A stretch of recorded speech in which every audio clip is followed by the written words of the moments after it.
Good morning बच्चों। आज हम सर्वनाम करेंगे। पहले आप ये चित्र देखिए और चित्रों पर लिखे वाक्यों पर ध्यान दीजिए। पहला चित्र दो बच्चों का है जो आपस में खेल रहे हैं। बच्चे का नाम रमन लिखा है जो अपने दोस्त के साथ खेल रहा है। रमन रमन के दोस्त के साथ खेल रहा है। दूसरा वाक्य देखिए, रमन अपने दोस्त के साथ खेल रहा है। दूसरा चित्र देखिए, इसमें दो बच्चे बैठे कुछ खा पी रहे हैं।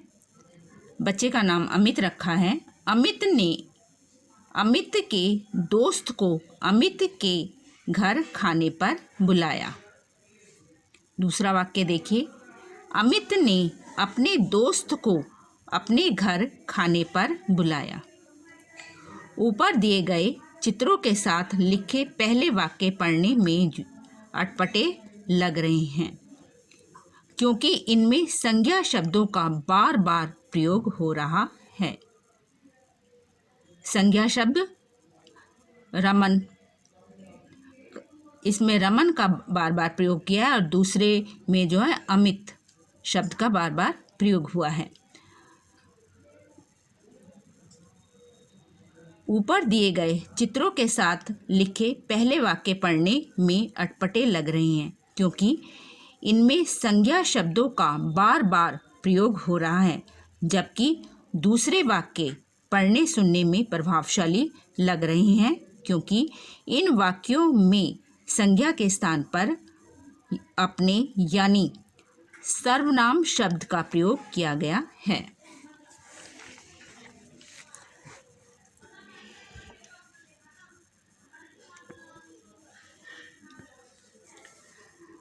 सर्वनाम का अर्थ इस प्रकार है। सर्वनाम यानी सर्व जमा नाम। सर्व यानी सबके लिए नाम, अर्थात जो नाम सबके स्थान पर प्रयुक्त हो उसे सर्वनाम कहा जाता है। संज्ञा में जहाँ केवल उसी नाम का बोध होता है वहाँ सर्वनाम में केवल एक के ही नाम का नहीं बल्कि सबके नाम का बोध होता है। जैसे राधा कहने से उस नाम वाली लड़की का बोध होगा, किंतु सीता, राम, नीता सभी अपने लिए मैं का प्रयोग करते हैं तो मैं इन सब का नाम होगा।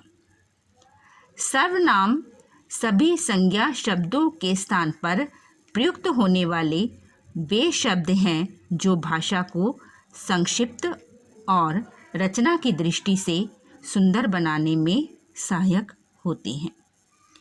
संज्ञा की परिभाषा इस प्रकार होगी। संज्ञा के स्थान पर प्रयुक्त होने वाले शब्दों को सर्वनाम कहा जाता है। जैसे मैं, तुम, वह, आप, जो, सो, कौन, कोई, कुछ आदि। सर्वनाम का क्या उद्देश्य है? सर्वनाम का उद्देश्य शब्दों की पुनरावृत्ति को रोकना और उसके स्थान पर स्वयं काम करना सर्वनाम का उद्देश्य है।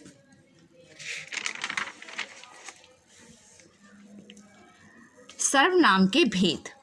सर्वनाम के 6 भेद हैं। पुरुषवाचक सर्वनाम, निश्चयवाचक सर्वनाम, अनिश्चयवाचक सर्वनाम, संबंधवाचक सर्वनाम, प्रश्नवाचक सर्वनाम, निजवाचक सर्वनाम।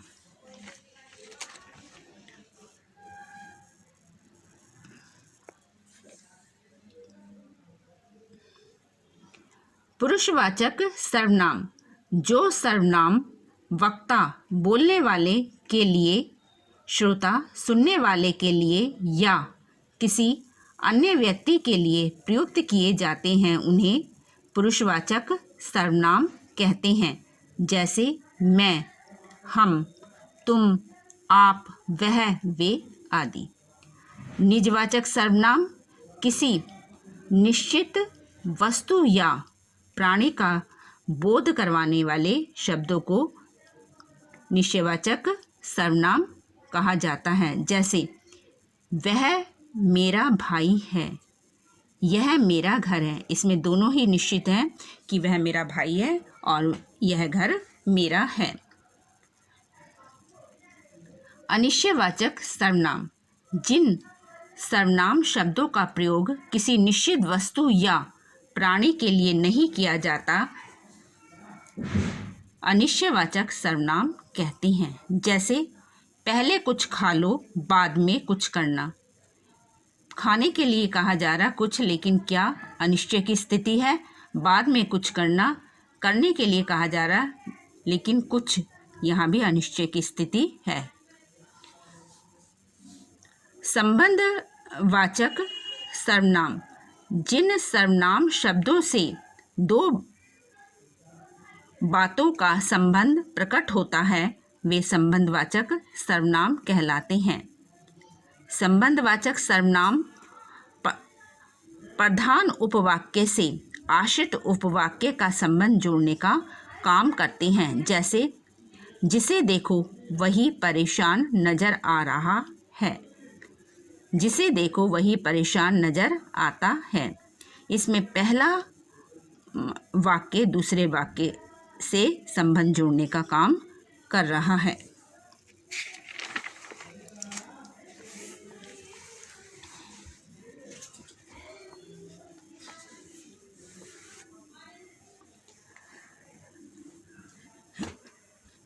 प्रश्नवाचक सर्वनाम, जिन सर्वनामों से किसी वस्तु व्यक्ति के बारे में प्रश्न का बोध हो उन्हें प्रश्नवाचक सर्वनाम कहते हैं। जैसे उधर कौन बैठा है, किसी व्यक्ति के बारे में प्रश्न किया जा रहा है, उधर कौन बैठा है। तुम्हें क्या चाहिए, किसी वस्तु के बारे में प्रश्न किया गया है कि तुम्हें क्या चाहिए।